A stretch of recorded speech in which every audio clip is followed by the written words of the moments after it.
আসসালামু আলাইকুম প্রিয় দর্শক, অন্য মঞ্চের আলাপচারিতায় আপনাদের সকলকে আমন্ত্রণ জানাই। নমস্কার, খবরের অন্তরালের খবর নিয়ে ক্যালকাটা ডায়ালগস থেকে মনোজ দাস বলছি। গত কয়েকটি দিনে এমন কিছু ঘটনা ঘটেছে বা ঘটছে, এখনো ঘটছে বাংলাদেশের ভেতরে ও বাংলাদেশের বাইরে, দু জায়গাতেই, দুদিকেই, যে মানুষের মনে একটা বিশ্বাস শক্ত করে দানা বাঁধতে শুরু করেছে।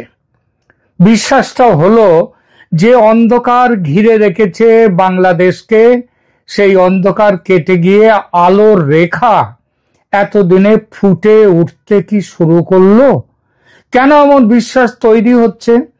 এর কিছু আছে বহির্বিশ্বের কারণ, যথা আমেরিকার বিরুদ্ধে আরো স্পষ্ট করে বললে আমেরিকার প্রেসিডেন্ট ডোনাল্ড ট্রাম্পের শুল্ক নীতির পরিণামে রাশিয়া, ভারত, চীনের নয়া জোট, যে জোট এতটাই কাঁপিয়ে দিয়েছে আমেরিকাকে যে আমেরিকার বড় বড় কথা, যেটাকে সাদা বাংলায় বলে বাতেলা, এই মুহূর্তে প্রায় থেমে গিয়েছে। এমনকি সেন্ট মার্টিনস আইল্যান্ড, বাংলাদেশের সেনা ছাউনি তৈরি করা, হিউম্যান করিডোর, এসব প্রসঙ্গ নিয়ে এখন আর কেউ তেমন উচ্চবাচ্য করছে না। বড় ধামাকা ঘটছে দেশের অভ্যন্তরেও।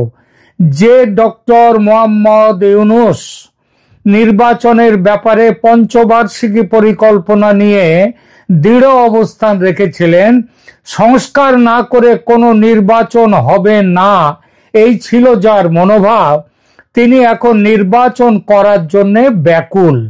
আগামী বছর ফেব্রুয়ারির গোড়ায় নির্বাচন হবে বলে ঘোষণাও দিয়ে দিয়েছেন তিনি। তার সেই ঘোষণা অনুযায়ী ফেব্রুয়ারির 10-12 তারিখ নাগাদ ভোট হবে।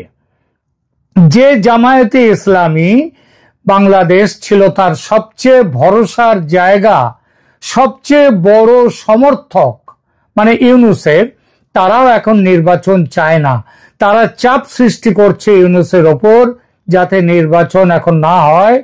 সে চাপ অস্বীকার করে ভোট করতে অনড় হয়েছেন ডক্টর ইউনূস। অনড় থাকার কারণ আমেরিকার চাপ। আমেরিকা চায় আওয়ামী লীগ বিহীন নির্বাচনে বিএনপি দলের জয়ের সম্ভাবনা বেশি, এবং বিএনপি ক্ষমতায় বসলে বাংলাদেশে আমেরিকার স্বার্থ গ্যারান্টিড হবে। সে ব্যাপারে কথাবার্তা পাকা হয়ে গেছে।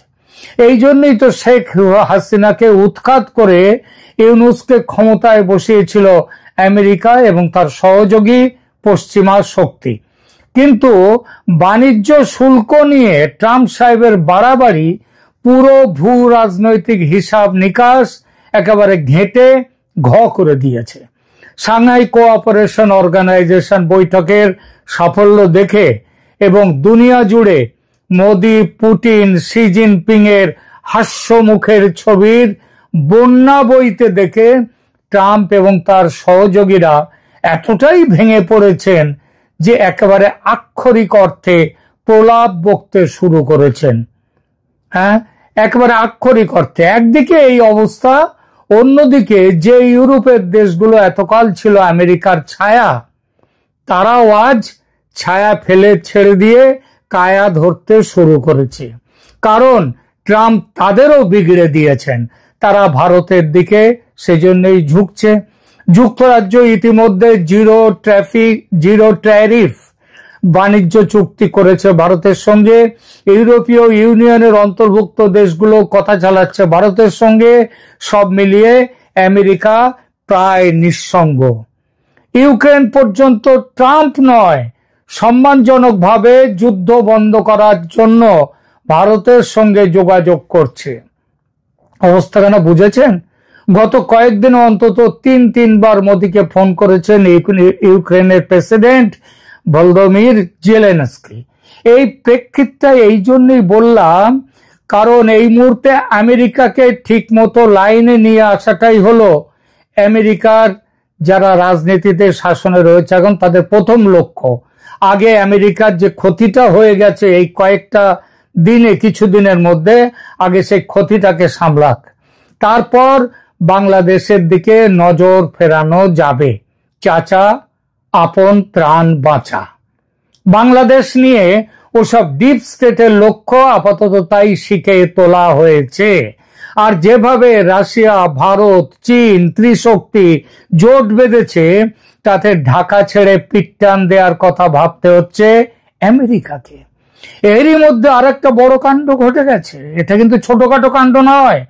ঢাকার ওয়েস্টিন হোটেলে মার্কিন সেনাকর্তার লাশ পাওয়া।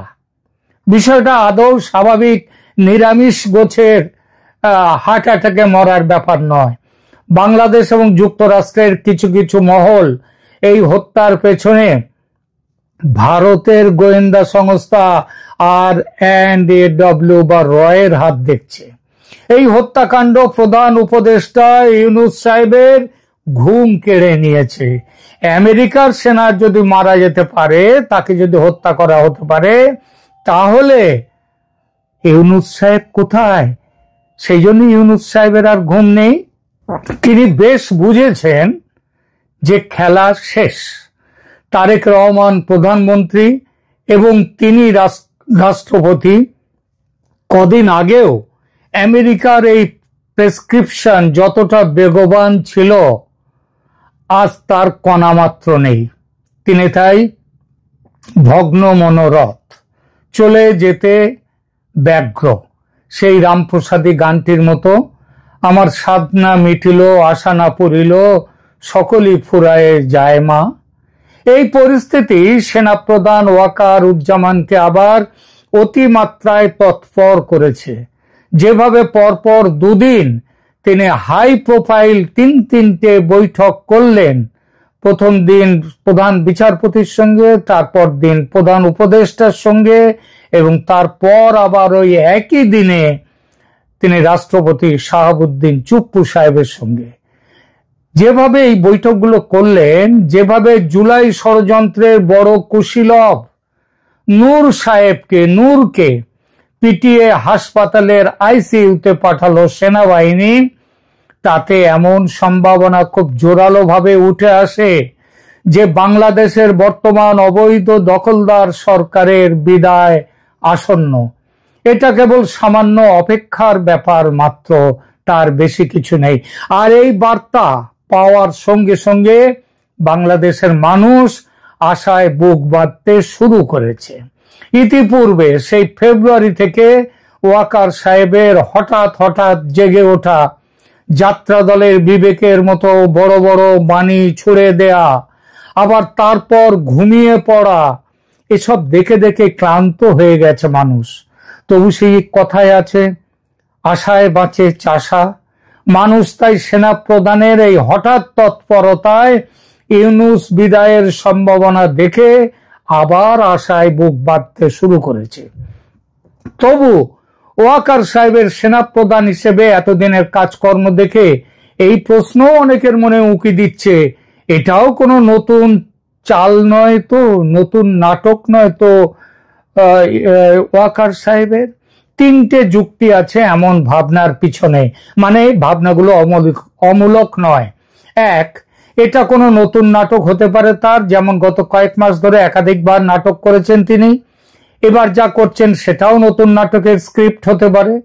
দুই, ওয়াকার সাহেব পুরনো জামাতি এবং পুরনো পাকিস্তানি। এই মুহূর্তে জামাত এবং জামাতের টিকি বাঁধা যে পাকিস্তানের কাছে, সেই পাকিস্তান বড় চাপের মধ্যে আছে। সেই চাপ পড়ছে ওয়াকারুজ্জামানের উপর।